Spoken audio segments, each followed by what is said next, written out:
मैं हूं आपका दोस्त संदीप कुमार और हम पढ़ रहे थे इंडियन पॉलिटी। आज जो है हम एग्जीक्यूटिव का नेक्स्ट चैप्टर पढ़ेंगे और वो किसकी बात करता है, प्राइम मिनिस्टर की बात करता है, प्रधानमंत्री की बात करते हैं। तो चलिए शुरू करते हैं।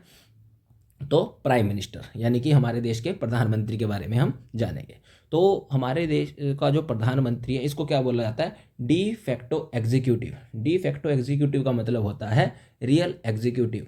ठीक है, रियल एग्जीक्यूटिव किसका, कार्यपालिका का वास्तविक प्रमुख होगा। ठीक है, तो देखो प्रेसिडेंट के लिए हमने शब्द पढ़ा था, उसका नाम क्या था, डी ज्यूर एग्जीक्यूटिव। ठीक है, उसी के साथ जिसका मतलब होता है क्या, नॉमिनल हेड।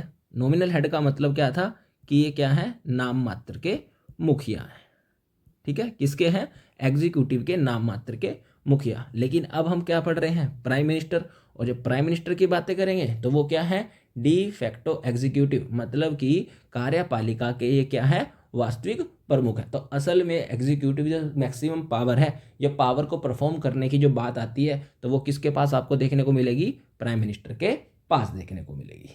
हो गया क्लियर। चलिए फिर अगला पॉइंट इनके बारे में है कि ये क्या होंगे, हेड ऑफ द स्टेट होंगे, sorry head of the government, मतलब ये किसका मुखिया होगा, सरकार का। और वहीं जब हमने प्रेसिडेंट पढ़ा था तो ये किसका मुखिया था, हेड ऑफ द स्टेट था, मतलब राज्य यानी कि राष्ट्र का क्या था, वो प्रमुख था। तो दोनों के बारे में याद रख लेना। पहला जो है वो डी फैक्टो है और वो क्या है, डी ज्यूर एग्जीक्यूटिव। प्राइम मिनिस्टर जो है वो हेड ऑफ द गवर्नमेंट है और वो क्या है, हेड ऑफ द स्टेट है। क्लियर। चलिए अब बात करते हैं अपॉइंटमेंट से संबंधित कि इसकी नियुक्ति कैसे की जाएगी। ठीक है, तो इसके बारे में पहला पॉइंट याद रखना कि हमारा जो कॉन्स्टिट्यूशन है वो क्या है, चुप है। मतलब कॉन्स्टिट्यूशन में राष्ट्र प्रधानमंत्री की नियुक्ति कैसे की जाएगी इसके बारे में कोई भी वर्णन नहीं किया गया है। ठीक है, सिर्फ और सिर्फ आर्टिकल 75 में, हमारे कॉन्स्टिट्यूशन के आर्टिकल 75 में इतना लिखा गया है, क्या लिखा गया है कि प्राइम मिनिस्टर जो होगा उसकी जो नियुक्ति होगी वो सिर्फ और सिर्फ किसके द्वारा की जाएगी, प्रेसिडेंट के द्वारा की जाएगी। बस कैसे की जाएगी, कैसे प्रधानमंत्री चुना जाएगा, कोई मेंशन नहीं है। ठीक है, अब हमारे देश में प्रधानमंत्री नियुक्ति तो होती है, तो प्रधानमंत्री की नियुक्ति से संबंधित हमारे यहाँ पर क्या है, एक कन्वेंशन है, मतलब एक तरह का क्या है, रीति रिवाज फॉलो किया जाता है। ठीक है, और वो रीति रिवाज की कुछ क्या है यहाँ पर पॉइंट है। ठीक है, तो जो कहा गया है कि प्रधानमंत्री जो आएगा, ठीक है, अब देखो कैसे आएगा उसके बारे में बात करते हैं। तो पहला बता रखा है यहाँ पर कि leader of the majority party, कि जिस भी पार्टी को आम इलेक्शन में पूर्ण बहुमत मिलेगा, ठीक है, उसी पार्टी से क्या आएगा हमारे देश में, प्रधानमंत्री आएगा। तो इस लाइन को समझते हैं। तो लोकसभा में कितनी सीटें हैं, 543। तो इसी के लिए हम इलेक्शन करवाते हैं 5 साल के बाद, जनरल इलेक्शन। अब जिसको भी मान लो सरकार बनानी है तो उसका 50% +1 इतनी सीटें चाहिए, और ये लगभग लगभग कितना निकल कर आता है, 273। तो अगर किसी पार्टी को 273 सीटें मिल गई तो बधाई हो। ठीक है, मेजोरिटी उसकी है और उसी की पार्टी से क्या आएगा, पीएम का चेहरा आएगा। तो हम सिर्फ और सिर्फ किसको चुनेंगे, एमपी को चुनेंगे। अब वो पार्टी खुद डिसाइड करेगी कि उनकी तरफ से कौन व्यक्ति जो होगा वो प्रधानमंत्री बनेगा। और जब जिस पार्टी को क्लियर कट मेजोरिटी मिल जाएगी, फिर उसी पार्टी से उस व्यक्ति को राष्ट्रपति क्या नियुक्त कर देगा, प्राइम मिनिस्टर नियुक्त करेगा। मतलब हम सिर्फ और सिर्फ चुनेंगे किसको, एमपी को। फिर पार्टी डिसाइड करेगी कि हमारे तरफ से प्रधानमंत्री का चेहरा कौन होगा। जैसे वर्तमान में है, तो वर्तमान में जो नरेंद्र मोदी हैं वो क्या है, बीजेपी की तरफ से प्रधानमंत्री के क्या है, चेहरे। इसी तरह कांग्रेस की तरफ से कौन था, राहुल गांधी, या कोई अन्य व्यक्ति आ सकता था। आई मेरी बात समझ में। ये तो हुई बात कब, जब उनके पास क्लियर कट क्या रहेगी, मेजोरिटी। अन्य मामले देखो तो कुछ मामलों में राष्ट्रपति अपनी विवेकाधीन डिस्क्रिशन पावर का क्या कर सकता है, इस्तेमाल कर सकता है। यहाँ पर सिंपल कहा गया है कि जब मेजोरिटी नहीं है, ठीक है, मतलब इतनी सीटें नहीं आई हैं, जब तो इतनी सीटें आएंगी तब तो राष्ट्रपति बंधा हुआ है कि नहीं, जो लार्जेस्ट पार्टी आएगी वहीं से नियुक्त करना है। जब क्या है कि जब मेजोरिटी नहीं आएगी तब क्या होगा, ठीक है, तो यहीं पर वो है।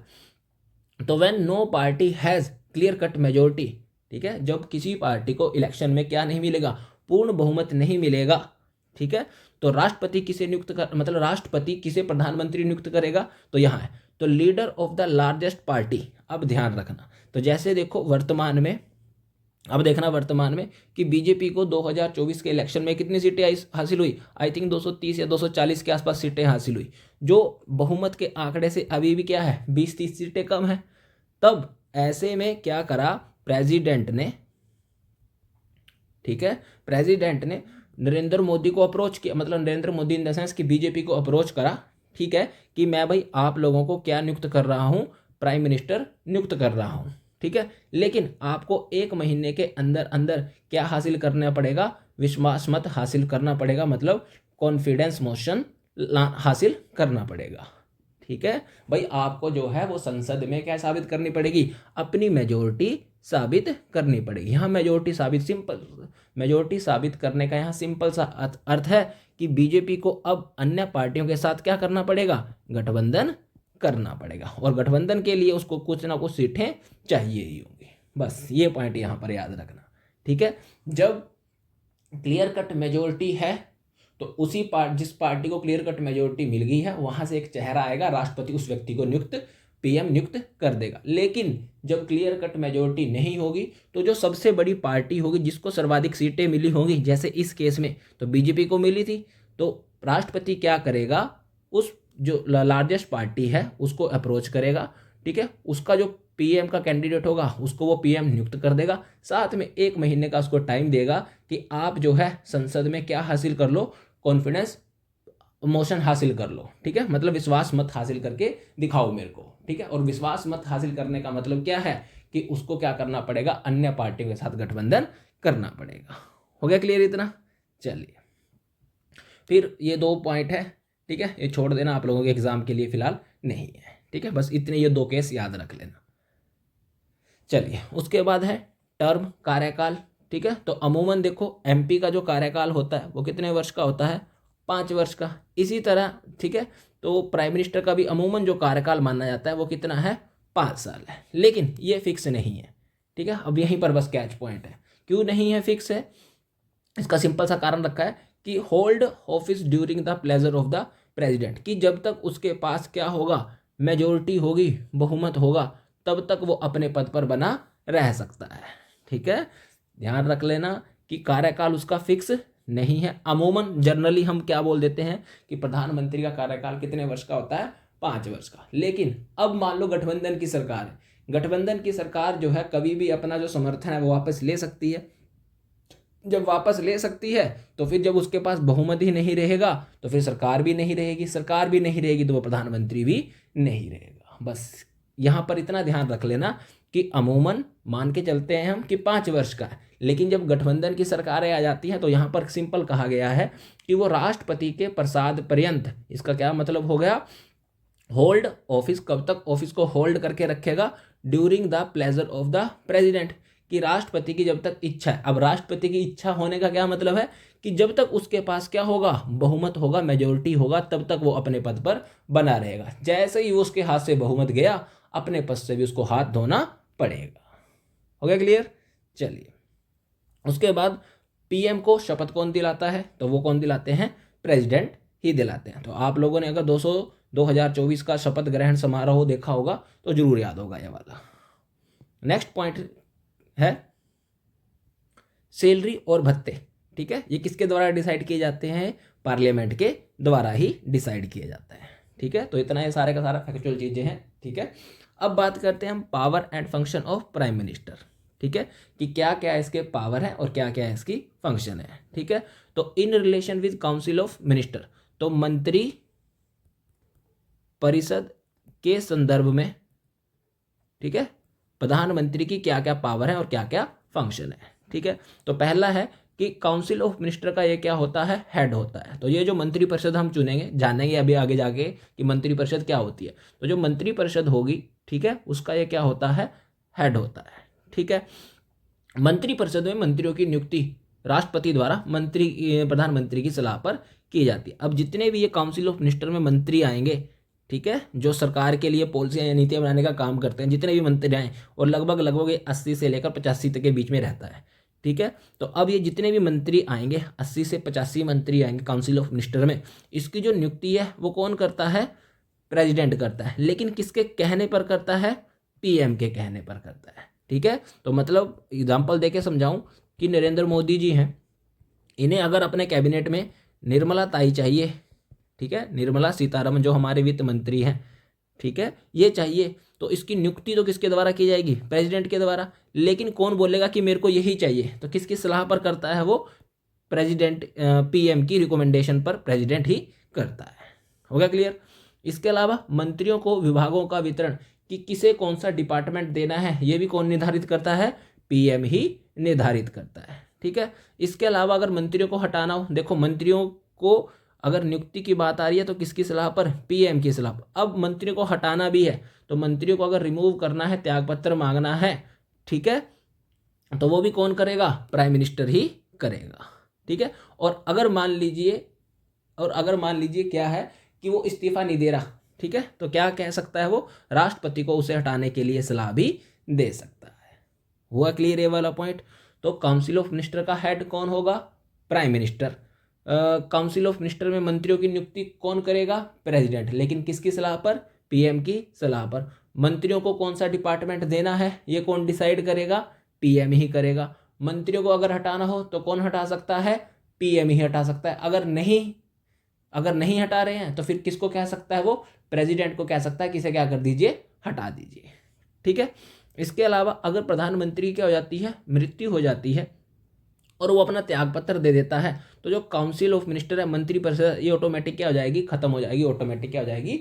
डिसॉल्व हो जाएगी। आई इतनी बात समझ में?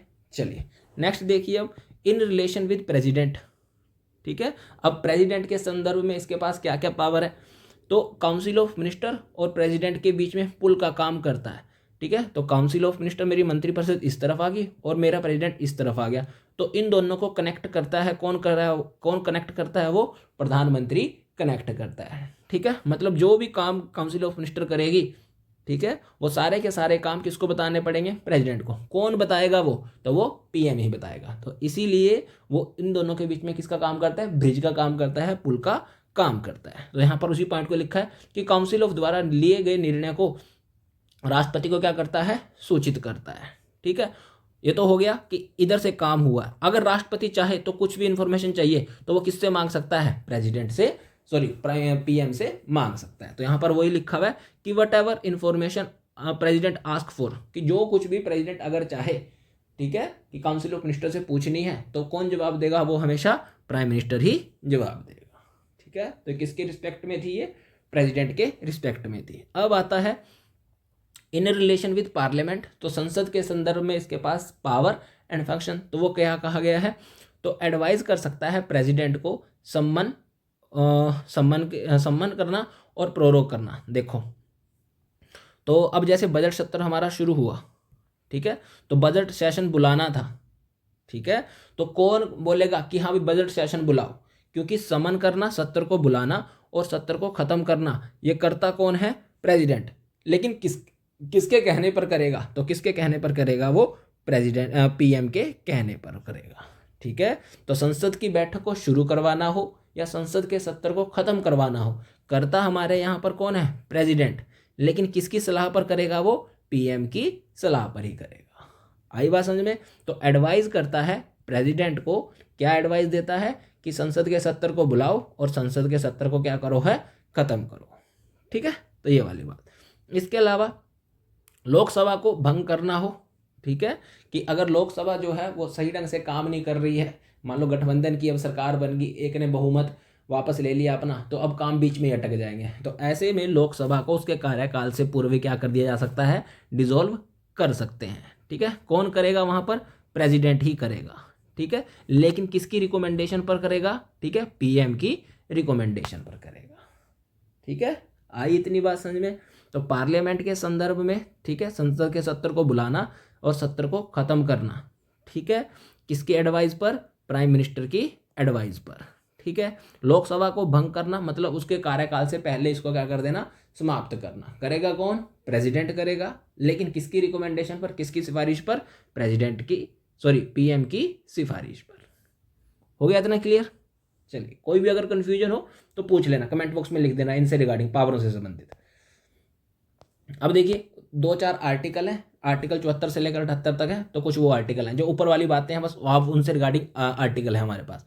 ठीक है, तो आर्टिकल 74 क्या कहता है कि यह अनुच्छेद कहता है कि राष्ट्रपति को सहायता और सलाह देने के लिए क्या होगी, एक काउंसिल ऑफ मिनिस्टर होगी, एक मंत्री परिषद होगी। ठीक है, एड करना है और एडवाइज करना है किसको, प्रेसिडेंट को।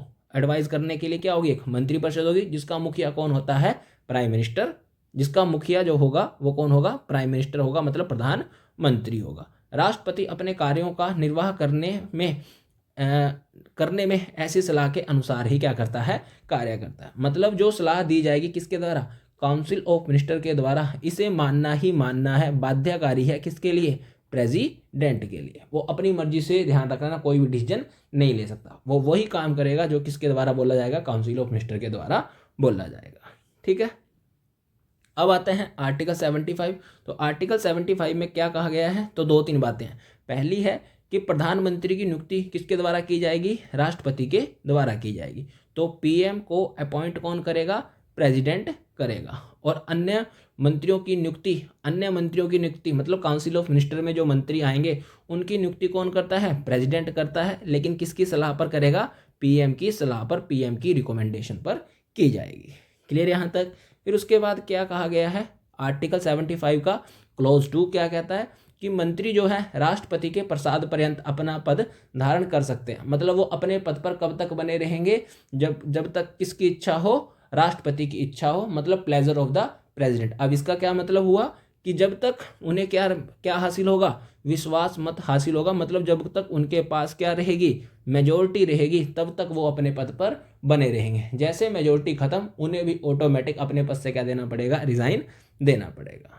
ठीक है, इसलिए मैंने बताया ना कि कार्यकाल कितने वर्ष का कोई फिक्स नहीं है। यहाँ कोई फिक्स मतलब क्या है कि प्लेजर ऑफ द प्रेसिडेंट, राष्ट्रपति के प्रसाद पर्यंत। इसका क्या मतलब हुआ कि जब तक उनके पास 273 सीटें हैं, मेजोरिटी हैं, तब तक वे अपने पद को एंजॉय करेंगे। और जैसे ही मेजोरिटी गई, उनको अपने पद से भी रिजाइन करना पड़ेगा। ठीक है, फिर इसके अलावा आर्टिकल 75 का क्लॉज 3 क्या कहता है कि जो काउंसिल ऑफ मिनिस्टर होगी वो सामूहिक रूप से, कोलेक्टिवली किस सदन के प्रति रिस्पॉन्सिबल होगी, तो वो लोकसभा के प्रति ही रिस्पॉन्सिबल होगी। देखो अब जनता जो है वो कौन सा सदन चुनती है, लोकसभा है या फिर राज्यसभा है। तो अमूमन सी बात है, जो लोकसभा जनता है वो कौन सा सदन चुनती है, ऐसे में लोकसभा ही चुनती है। तो लोकसभा से जो व्यक्ति आएंगे, ठीक है, वो किसके प्रति अब रिस्पॉन्सिबल होंगे, जनता के प्रति रिस्पॉन्सिबल। कि कोई भी अगर उन्होंने एक्शन लिया है तो जनता के प्रति रिस्पॉन्सिबल होंगे ना। तो ऐसे में काउंसिल ऑफ मिनिस्टर भी देखो, जो मैक्सिमम मंत्री आते हैं वो भी कहाँ से आते हैं, लोकसभा से तो आएंगे। ठीक है, तो जैसे वर्तमान में अगर आप कैबिनेट उठा के देखो तो जैसे एस जयशंकर है वो राज्यसभा से आते हैं। ठीक है, दो चार मंत्री और हैं, ठीक है, जैसे पीयूष गोयल वगैरह। लेकिन बाकी जितने भी हैं वो मैक्सिमम सारे के सारे कहाँ से आ रहे हैं, लोकसभा से आ रहे हैं। क्यों, क्योंकि उन्हें जनता के द्वारा चुना गया है। और राज्यसभा को कौन चुनती है, कि हमारे द्वारा चुने गए जो आगे प्रतिनिधि होते हैं, रिप्रेजेंटेटिव होते हैं, उनके द्वारा इनको चुना जाता है। तो ऐसे में सिंपल है, क्या है कि जो मंत्री परिषद होगी, काउंसिल ऑफ मिनिस्टर होगी, वो किसके प्रति रिस्पॉन्सिबल है, अपने किए गए कार्य को, ठीक है, किसके प्रति वही वो उत्तर दे रहेगी, ठीक है, जवाब दे रहेगी। तो सिर्फ और सिर्फ उसे कहाँ जवाब देना पड़ता है, ज़्यादातर लोकसभा में। क्यों, जनता कौन सा सदन चुनती है, लोकसभा चुनती है। ठीक है, तो आर्टिकल 75 में ये चीज़ें याद रख लेना कि प्रधानमंत्री की नियुक्ति, काउंसिल ऑफ मिनिस्टर में मंत्रियों की नियुक्ति किसके द्वारा, कब तक अपने पद पर बने रहेंगे, और लोकसभा जो मंत्री परिषद होती है सामूहिक रूप से किस सदन के प्रति रिस्पॉन्सिबल होती है। क्लियर यहाँ तक। उसके बाद है वही शक्तियों के बारे में जो हमने पढ़ा, ठीक है, कि किसके रिगार्डिंग, काउंसिल ऑफ मिनिस्टर के रिगार्डिंग, ठीक है, प्रेसिडेंट के रिगार्डिंग, ठीक है, और उसके अलावा सदन के प्रति। ठीक है, ये सारी की सारी पावर आर्टिकल 78, मतलब जो हमने ये वाला पॉइंट पढ़ा ना, ये सारे के सारे ये सारे का सारा दरअसल में कहाँ लिखा गया है, आर्टिकल 78 में, पावर एंड फंक्शन किसके, प्रेसिडेंट के।